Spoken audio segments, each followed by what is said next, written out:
on the hill. Let's should be shareable any second now.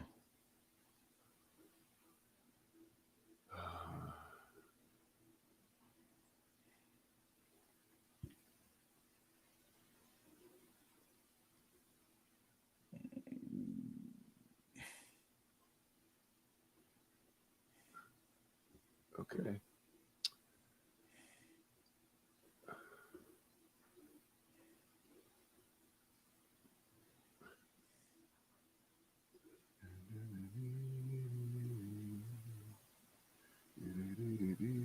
I have some music to start us out today. All right, I'm ready. And I heard it this morning, and it traumatized me. I'll tell you why here in a second. Very much traumatized.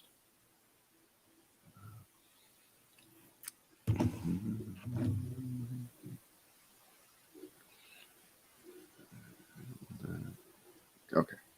I'm ready.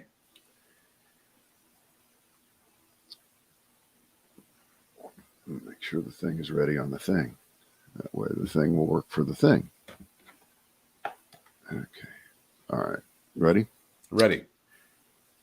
It is the Brad and Britt cast, our first one for this week. We are live in the 1:30 Eastern hour, the day before the last day of election season. I am never going to stop being annoyed by this complete abandonment of reason by acting as if Tuesday, the 8th, is election day and nothing has happened leading up to that. And I'll give you a great for instance. Just how stupid this is. And, you know, I subscribe to our local paper. It's like a lot of newspapers around the country. It's dying. Its revenues are down.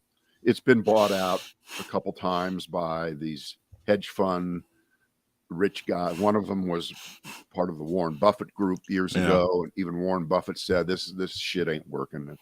You've decided to ignore the DNR order and just keep on pumping air into the chest of this. So now there's another, and it's a joke. It's really a joke. So on Sunday before the election,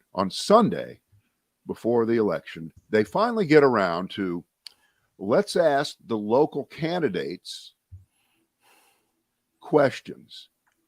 Let's ask the local candidates for House of Representative questions.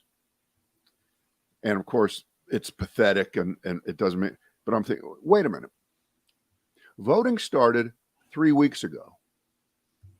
Why would you run it 2 days before the election as if no one who was voting earlier wanted that kind of information if they were a newspaper? Why? And you know why, Britt? It's the answer to a lot of because they've always done it that way. Done it that way. Yeah. They did it that way when there was no early voting and election day was the only day you could. And we can't change. We can't stop that. We can't adjust. So we just say, well, it's a Sunday before election day. Well, let's have an election guide in our paper for our voters. It's the same reason you and the missus are going to be heading to the polls tomorrow, because God said you should vote on election day. No, that has nothing to do with that. That is irrelevant and a cheap shot, you Oakland Raiders, Las Vegas Raiders, Los Angeles Raiders loser. There's the high hard. There's don't cut and get personal. Thanks for showing us the high road with your sports team slam. There we go. All right, so I'm a little bit traumatized this day because I was relaxing this morning because it's very nice. It's in the mid 70s. The sun is out. It's humid. It feels like May or early. It really does. It's kind of no humidity. It's just fantastic. Kind of weird. And let's do our funny global warming jokes here. It always works. If this is global warming, I want more of it. Step up. Anyway, I'm looking at my phone with my TV channels pumping through there, and I stop on C-SPAN for just a moment because I'm just killing time, and I hit it right at the beginning of a 15-minute segment This is a rally that was held Sunday in Florida for, I believe, Marco Rubio, Okay. or maybe it was DeSantis. It doesn't matter which one, but the star walking out to do the endorsing and the opening speech is the other senator from Florida, Rick Scott. And he's dressed kind of schlubby, and he comes waltzing out to this. I'm sure you recognize that, don't you?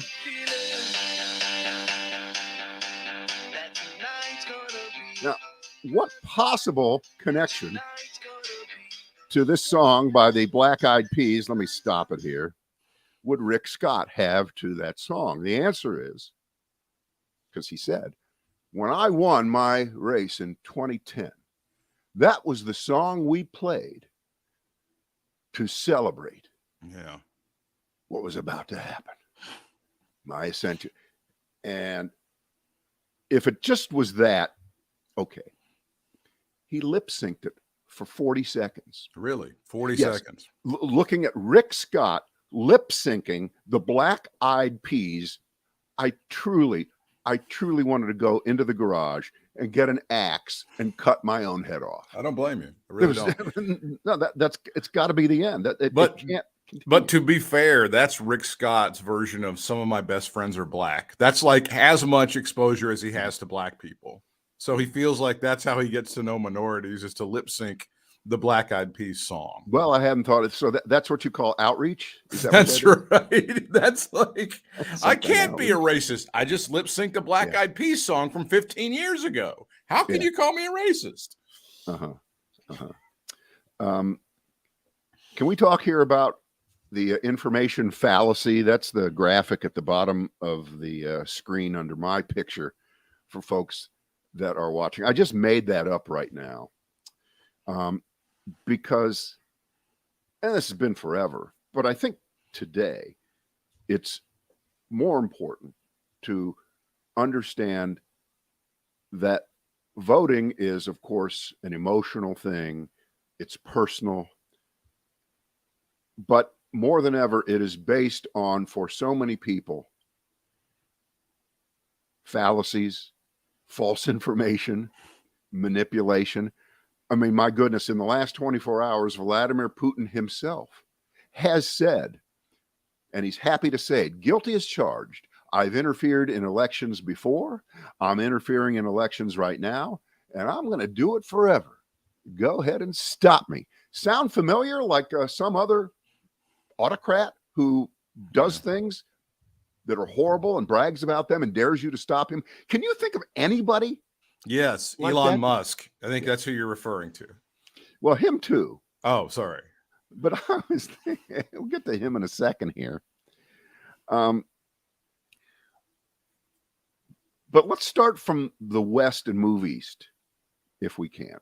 We start out in Arizona with, and I'm not going to play I'm going to argue against every poll, and every poll is going to be wrong, and nobody, okay. I did that last week. All right.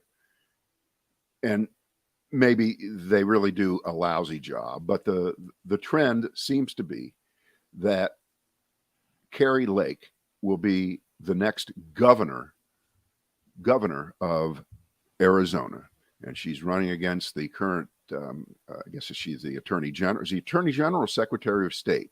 I'm not really sure. Katie Hobbs. She's one of those two very important positions.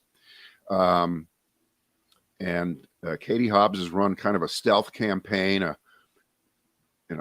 don't know. It doesn't look good. It just doesn't look good. And Carrie Lake has just been out there and has captivated. First of all, a lot of people want to vote for her, and a lot of men want to fuck her. That's correct. That's it. All right, so that's always a helpful thing. But that being said,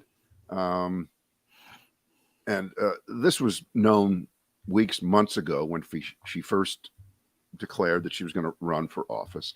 And there's a supportive piece about this kind of information in yesterday's New York Times. In Arizona, Carrie Lake worked in local TV news. Now she calls reporters monsters.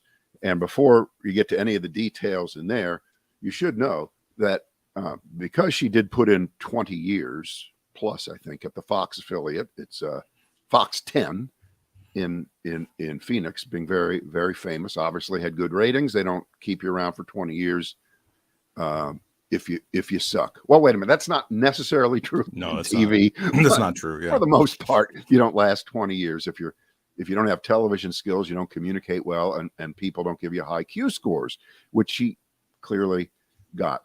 But the channel that she used to work at, the Fox affiliate, of course, has to cover this race in Arizona. And it's been pointed out, not just by me, but by every human being that has access to this kind of material, that they cover the race in Arizona between Kari Lake and Katie Hobbs. And they don't ever mention that Kari Lake, by the way, used to work here at this station. This is the most Fox thing ever. This is so Fox, pretending that she is just this great conservative Republican candidate. Yeah.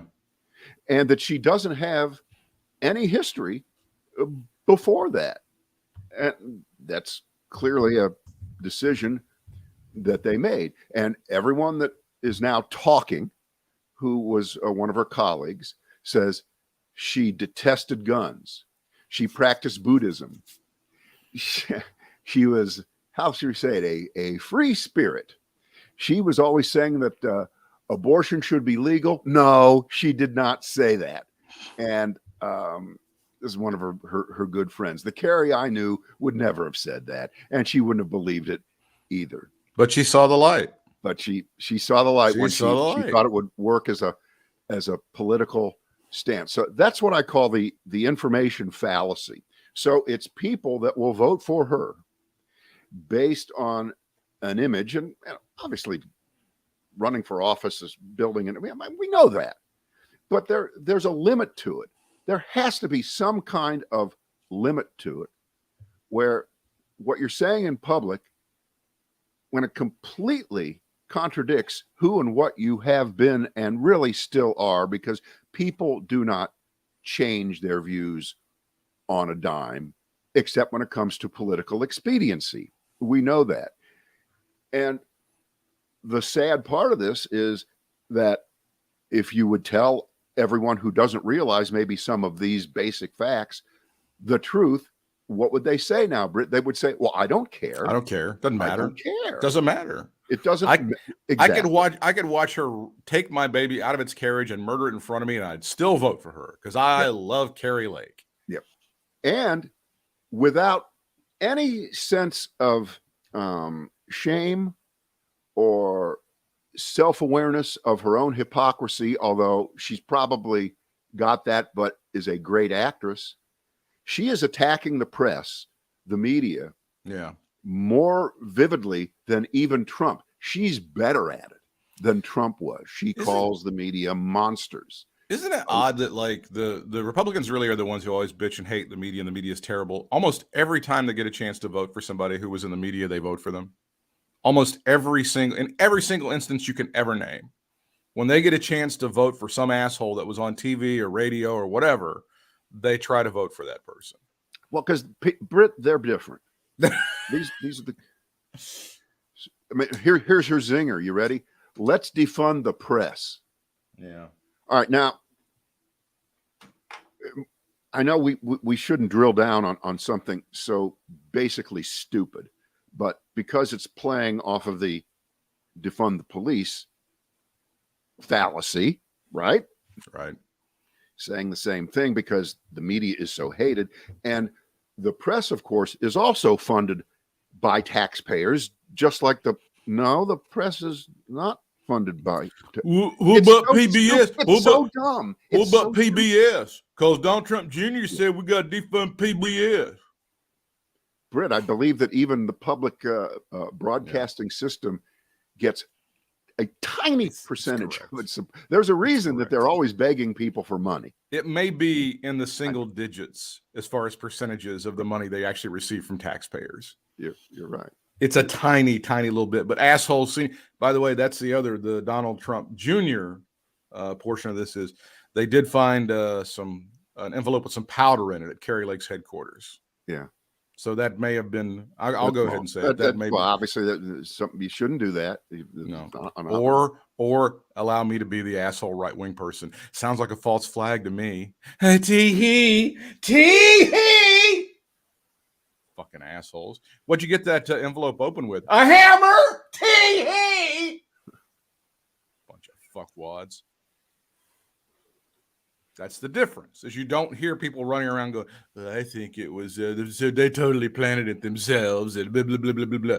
If it was the other shoe was on the other foot, that's exactly what they'd be saying. I can't argue with that. What you don't even want me to argue with that because it's too true. Although I think it would be pretty hilarious if they went through an investigation and it turned out it was some dickhead who did it to their own shit. But I'm not saying that's what happened. All right, so let's move east here to our time zone and up to Pennsylvania, and they have two big races. One is, of course, Dr. Oz and John Fetterman. And that one apparently is what did Dan Rather used to say when races were tighter than a tick's tick? That race is tighter than a tick as they race through the heartland. Oh, no. You know what? It's tighter than the lug nuts on a 57 Chevy. That's tighter than Mama's panties from Christmas Day. Yeah. So that's a pick'em, and unfortunately, if you go by the momentum game, Oz closed the gap in recent days, allegedly, apparently. But I'm really, really suspicious of just the whole aura, the whole milieu, all the polls are saying blah blah blah blah, and Real Clear Politics to me is basically completely discredited because of who owns them now. They're basically a right-wing harangue masquerading as fairness. But you've got that race, and then you have the governor's race there, which is the Attorney General Josh Shapiro, good candidate. Mm-hmm. And by the way, completely immune from the soft on crime thing because he's been an attorney general who played it correctly, so you can't go after him on that.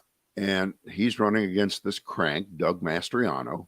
People have seen him. He's got no support from the National Republican Party. That's how bad he is. Think how bad you have to be right now. It's weird because he checks all the boxes. Right. He's crazy. He denies the election. He hates minorities. He hates women. I mean, he checks every single box. Right. So that's how bad he is. But I think he's still.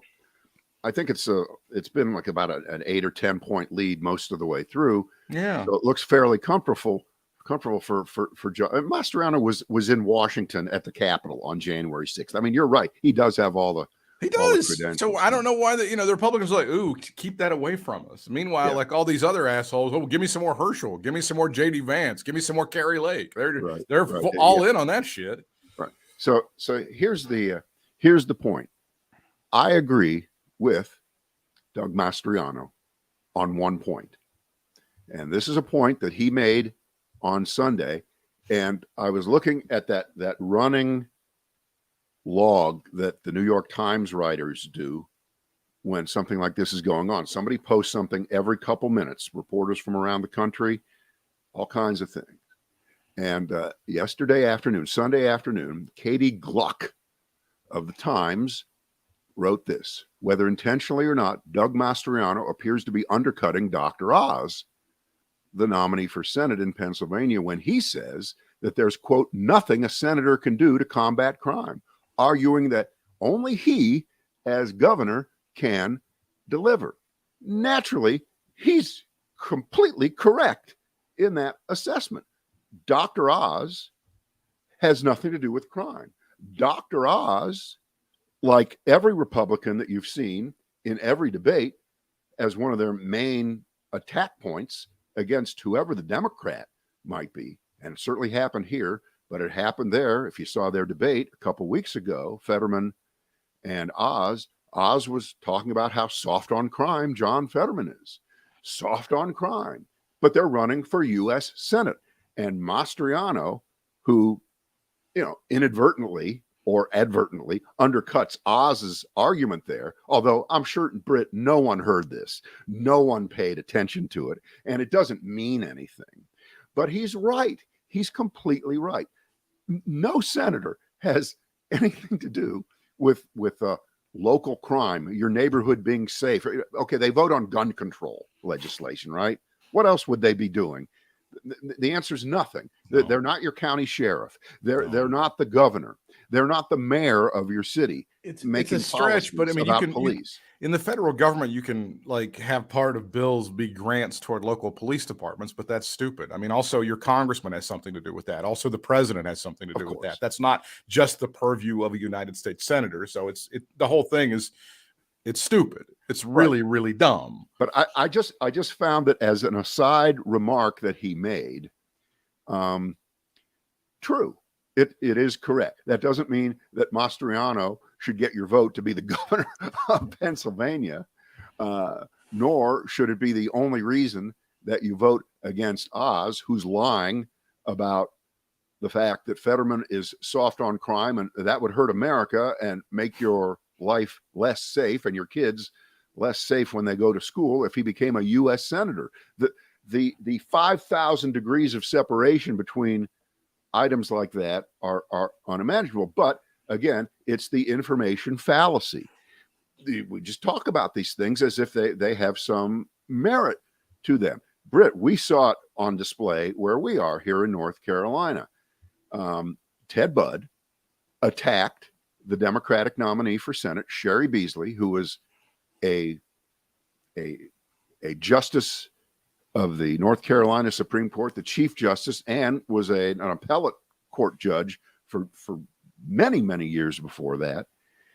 And there was no record of her being, quote unquote, soft on, but it doesn't matter. It doesn't matter. You're even kind of a little soft.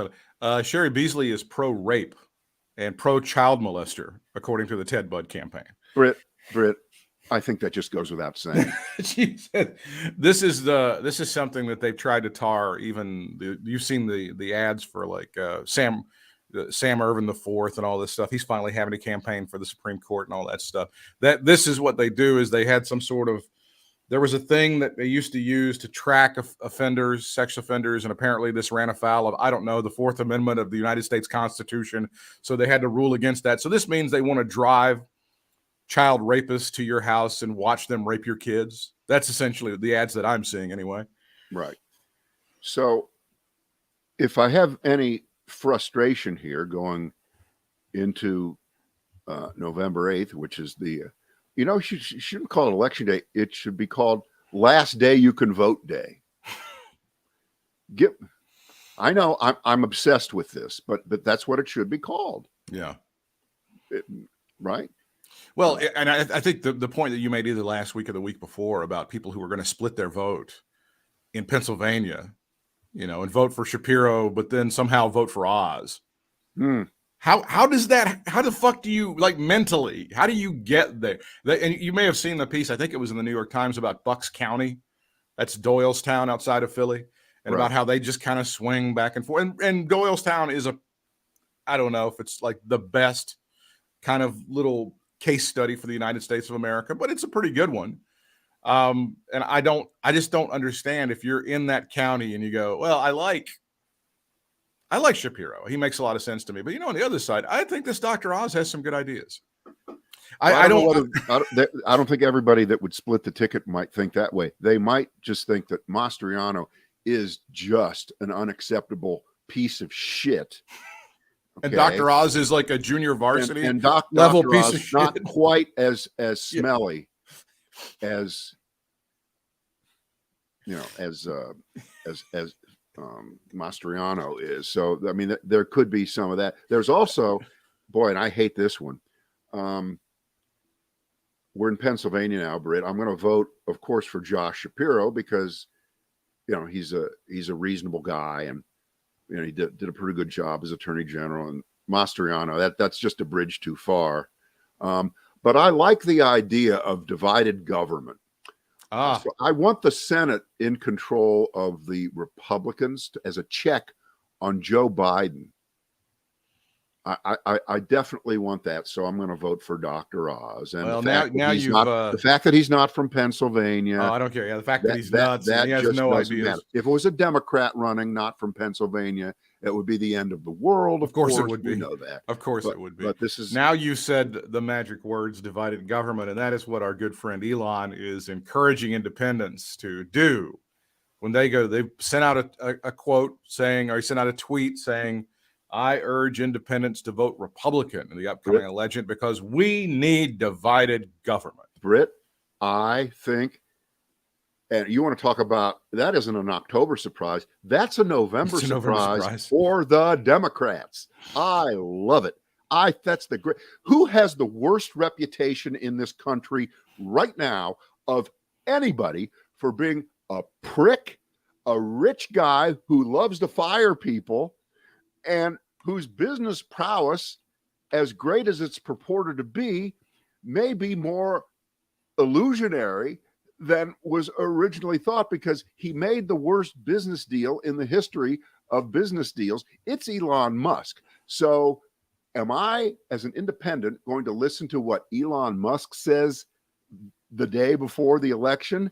I don't think so. If the Democrats should be just thanking their lucky stars, because just imagine if Musk would have come out and said, well, January 6th was an unacceptable thing. It was an attempt to overthrow the government of the United States, a country to which I emigrated to and became a citizen of in 1984, whenever it was. And I love this country, and I think we should vote for Democrats to save democracy. Imagine if he did that. Mm-hmm. Right? It'd be the end of the world, right? Right. It would be the end of the world. But this is fantastic for Democrats. This is the best negative endorsement right now that you could imagine. He is more disliked, I think, than Trump is right now. And Trump has lousy approval. He's way below Biden, way below Trump even. That's my initial take on this. I haven't heard anybody respond to this endorsement yet, but that's my gut on this. What do you think? Does this count as like an in-kind campaign contribution to every Republican who's running for office? Doesn't it seem like that? No, it should be accounted as an in-kind contribution to every Democrat that's running for office. Oh shit, we're in trouble. We're gonna get audited now. It's gonna be a huge problem. Right. But just think right now. Just here we are. We're 24 hours. More than 24 hours away before they even start counting votes. I think the first state to close their polls is Virginia at 7 p.m. on Tuesday night. But you can already pre-write your scripts. Oh, because right now, if I'm doing exit polling, I would now include, to independent voters in particular, was Elon Musk's urging you to vote Republican any kind of an influence one way or the other? Because we know, this isn't a debate, that negative campaigning works, that people are voting to own the libs if you're the Trumpers. I'm sure they've got their memes all ready to go of famous liberals crying the day after. They're all ready to go with that. And if some races are closer than we can imagine, and they go Democratic, Elon Musk and Trump together might get, like today, I believe, last day before, Trump is back in Pennsylvania, right? And he's going to Ohio. He's going to Ohio with J.D. Vance. Hey, J.D., kiss my ass, Vance, right? for one more try. One more last emasculation before election day for J.D. Vance, as he looks more and more like a pinhead. Exactly. And when he loses, and I hope he does, and I think he very well will lose to Tim Ryan, who's run a fantastic campaign, national Democratic support notwithstanding, because there wasn't much to stand with. But he's overcome that. And he got a zillion small contributions, and he's always been in the game. And when he wins, the recriminations on that one are going to be just spectacular. They're going to be fantastic because the recriminations can be in direct proportion to how close you were to having a Trump appearance to the election day itself, November 8th. So if J.D. Vance is the last guy to stand there with Trump and J.D. Vance loses, then Trump's influence gets worse the closer it is for people to be voting on election day, because every stereotype is that it's going to be Republicans who vote more on election day, and the Democratic pre-vote and absentee vote and vote by mail thing, while it may be pretty big this time, it's not going to matter. It's not going to matter. We'll see. But a third to a half of all voters are not at one party or the other. So Elon Musk just mouthing off is just it just doesn't get any better than that. That's perfect. He's learning that this platform that he's bought that he didn't know what he was going to do with is really kind of unwieldy. It's really got many tentacles, and he's not able to tame it the way he wants to. It's very, very, very odd, very strange. He's getting mocked roundly for this tweet, by the way. Well, the best part is what he fired half of the people on Friday. Yeah. Right. And then over the weekend, they figured out pretty quickly, oh, shit, we shouldn't have fired all those people. We kind of need them. After ruining their lives. It's very similar to the radio industry that we've dealt with. It. They go in, they do a bloodbath, and they realize, oh, we kind of needed those people to run the stations. So weird. Yeah, I've never seen that happen in radio. Nobody ever gets brought back. They don't get brought back because they never admit it, but they fire people like, oh, fuck, we kind of needed some of those people. But closing down your email and shutting down your Slack is the new cardboard box. Okay, that's the new cardboard box. That's funny. I like that. Yeah. No, he's in huge, massive, unbelievable, crazy trouble, and I mean, he is going to eventually. I think you've said it. He's going to sell this thing for pennies on the dollar at some point. I mean, he may hold on to it out of spite or pride or whatever. But you got to be careful, because imagine who he might sell it to. You never know. I don't know. You never know. I may rue the day that I say this, but it's difficult to imagine somebody worse than him. But yeah, they may actually exist. I mean, Peter Thiel might be the guy. The worst guy. You can think of like Peter Thiel might be the guy that's worse than him, that might have the money to buy it for $20 billion or $10 billion or something. But get another call. Is that Ted Budd trying to get you to vote for him? I got it. Yeah, probably some opportunistic person trying to help me with my Medicare Advantage. Oh, wait a minute. Let me answer this call real quick. Sherry Beasley wants to rape your hamster. Vote Ted Budd on Tuesday, November the 8th. Unless you're black, your voting day is Wednesday, November the 9th. No, if Musk overpays, which he does, $44 billion for Twitter, and let's say it was really only worth, I think the people, maybe it was worth half of that. 20? Maybe worth 20. All right. So now it's like a used car. It's like a new car. You buy a new car, no matter what you pay for it, when you drive it out, it's suddenly worth less. So the $44 billion that he paid has now been cut in terms of actual value to that 20, right? And that's before he started wrecking it. He's starting to wreck it now. Yeah. The brand may have suffered over the past week or so. Right. Because this is, Britt, this is where the radio analogy stands perfectly. Because every time we've ever been in some kind of situation, we haven't been in that, I haven't been in that one, but where somebody comes in, a new genius, and fires all the people on the air, or they change the call letters or whatever. It suddenly hits someone. This is what you were getting to. Maybe everybody that we fired didn't suck that bad. Maybe some of them knew something. And clearly in tech, the the premise of Musk firing half the people is not just to save money. That's a big part of it, because he says they were losing $4 million a day paying people, right? But that there's this pool of tech folks out there who have not been working at Twitter for the last, what's Twitter been around, about 15 years? Yeah, that's about right. Yeah. So it's taken them 15 years to build up this workforce. I'm sure many of them have been there for a long time, right? So they know, where everything is in what corner, and you may not agree with them. You may think they're too liberal, that they're too nice, whatever.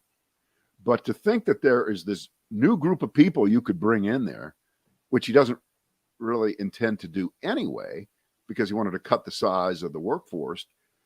Imagine the morale of the people who are left, because there's never just one wave of cost cutting. There's your radio analogy, Britt. We've been watching for 25 years. 25 years around this time of year, every year, you get close to Thanksgiving, what happens? Clear Channel's cutting.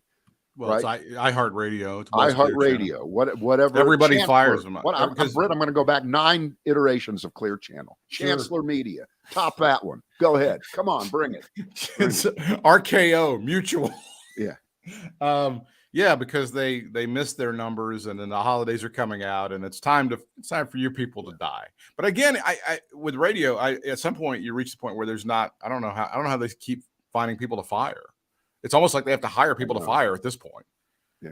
And I mean, and I knew of a secondhand situation, and this happened many years ago in the Cleveland market, where the station that was running the Cleveland Indians games back when they were the Indians, they fired the person who was like the main board operator, the main technician for the network, and nobody else knew how to do the job. And it was right before the season. They were like, oh, fuck. Well, that's a problem. That's kind of a moneymaker for us. Did they call him back? I don't think they called him back. I think they had to quickly try to, do shit and put it on somebody else and get 5 people to figure it out and, pay them like a way less. So well, you're right. Britt, the only thing worse than firing the person with the innate knowledge, the heritage knowledge of a job, the only thing worse than firing them and then not being able to replace them with anybody even remotely close to the skill level is admitting that you made a mistake. Never admit that. That's very important. That's management 101. Never admit that you're wrong. All right, here we go. Kyrie Irving can't buy back his reputation. Mm-hmm. WTF with Steve Bannon still roaming the streets. U.S. Senate candidate X should be deported, says former U.S. ambassador to the UN. Those are my three. Give me, let's talk about our friend Kyrie, because this has become a really, really, really, really, really big problem for the National Basketball Association, where their commissioner is finally had to sit down with Kyrie and explain to him why what he did was extremely wrong and why he wouldn't be playing basketball in the foreseeable future. The Nets have a list now of demands that they have that Kyrie, I almost said Kanye. Isn't that weird? Because they both hate Jews. They have a list of conditions that Kyrie must meet, including donations to various, like the Anti-Defamation League, sitting down and taking sensitivity training before he will be considered okay to play again for the Brooklyn Nets. Well, you're a little behind because the Anti-Defamation League, to its ever-loving credit, said, we don't want your $500,000. That's great. Jonathan Greenblatt, you may see him on TV a lot. He's the guy with the shaved head. Mm-hmm. He's the Anti-Defamation League guy, and he's about as smooth as you get. Cannot ruffle him. And when you're running the Anti-Defamation League, you got to have those kind of qualities, like Kerry Lake. We took Kyrie Irving at his word when he said he took responsibility, but today he did not make good on his promise, because he put out that bullshit thing. What was that on Instagram? Mm-hmm. Some statement that he didn't write. We're glad that NBA Commissioner Adam Silver is going to meet with him and demand an unqualified apology. But Britt, if this doesn't fit the marriage analogy apology conundrum, Oh, yeah. nothing does. If I have to beat it out of you, weeks, aren't we weeks into this now? Mm-hmm. I mean, if we have to negotiate you apologizing and saying you were wrong, I'm just thinking you don't really believe that. Did You're you not see really did you see the press conference where he had a fight with the reporter about the idea that he was promoting it by tweeting about it? And he said, "No, I'm not. I I'm know. not promoting it. Right. Stop digging. Stop fucking digging, you dumbass." And yes, we can have a discussion about why this material was readily available to anybody on Amazon. That's fine. I'm open to that discussion. But motherfucker, when you put that shit out on you are promoting it. You are signal boosting it. You are making people who were not aware of it, millions more aware of it, dumb shit. And if you, the smartest man ever, Mr. Contrarian, Mr. Everybody is stupid, the earth really is flat, if you can't figure that out, you're dumb as fuck. I'm sorry. Kyrie Irving appeared to hit back at reporters when asked if he was surprised that people were hurt by his actions. His answer to that was a question. Where were you when I was a kid figuring out that 300 million of my ancestors are buried in America? What? 300 million? Yeah. Where are you guys asking those same questions when I was a kid learning about the traumatic events of my familial history? And why, when I repeat myself that I'm not going to stand down, it has nothing to do with dismissing any other race or group of people. I'm just proud of my heritage and what we've been through. It's kind of like white supremacy isn't that you're bad. It's just that we're great, right? Oh, boy. Oh, boy. There's a lot of other people that catch it in that little piece of shit that he tweeted out, including it's not just the Jews. They do it also. There's some folks from East Africa. It's the bigotry is fairly amazing. It's fairly incredible, but the Jews really take it in the shorts. I'm not going to try to shortchange anybody on that one because they really take it very, very badly. And here's the thing about Kyrie Irving and people who hate Jews. And maybe you go, I don't care one way or the other. It's fine. It's no big deal. They're okay toward me. They treat me nice. It's the Donald Trump standard. He's always been nice to me. Okay. Oh, Bob's a little anti-Semitic. He doesn't like the Jews. It's fine. Eventually, those people, it's so strange, they get around to hating everybody else. And they'll get around to hating you at some point for whatever reason. For whatever stupid reason, they always seem to get around to it. Figure it out. All right, here we go. Last thing on the roundup today. Former U.S. ambassador to the UN, Nikki Haley, says that Senator Raphael Warnock ought to be deported. Yeah, here we go. Warnock was born in Savannah. He's an American citizen. He's a pastor, first African-American to represent Georgia in the Senate, and at a rally on Sunday campaigning for Herschel Walker, who is running to unseat Senator Warnock. Nikki Haley told the crowd, quote, "The only person we need to make sure we deport is Warnock." Now, in what context did she say that? I don't know. Is he like un-American because he wants to defund the police and he hates white people? I'm not sure exactly what she's going for there. I'm the daughter of Indian immigrants. Yeah. They came here legally. They put in the time. They put in the, why have to deport? Yeah. They came here legally. They put in the price. They're offended by what's happening on the border. Legal immigrants are more patriotic than the leftists these days. They knew they worked to come to America. They love America. We want the laws followed in America. So the only person we need to make sure we deport is Warnock, because apparently, and I get Britt, I'm reading between the lines. Apparently, Senator Warnock is against people, quote, putting in the time, paying the price, and working hard and loving America. He's against those kind of people. Where do you think she would deport him to if she could choose a place to send him? Where do you think? Just hypothetically, let your mind roam. Would she perhaps say, send him back to Africa? Because, that was a pretty common racial taunt of a generation ago. I think it exists even to this day. Well, I think we're all disappointed she didn't get more specific. I mean, as someone who, and this is my point. Nikki Haley has faced racism in her life as the son of the daughter of immigrants. We know this, and I have no question about it. She's essentially saying, send this black motherfucker back to Africa, when she herself has probably faced taunts of, why don't you get your ass back to India? And here she is carrying out the bigotry of people who, as I just pointed out a moment ago, would eventually get around to hating her. Wait, you're going to love this. But Britt, how could that be? She's supporting a black man for Senate, Herschel Walker. How could she be prejudiced against Raphael Warnock's blackness? She's supporting a black man. Take that one. I can assure you there are some people who both hate Reverend Warnock and hate Nikki Haley in the state she used to be the governor of, because she was the one that finally got rid of the Confederate flag from the state grounds there. Britt, she was the one that finally did that.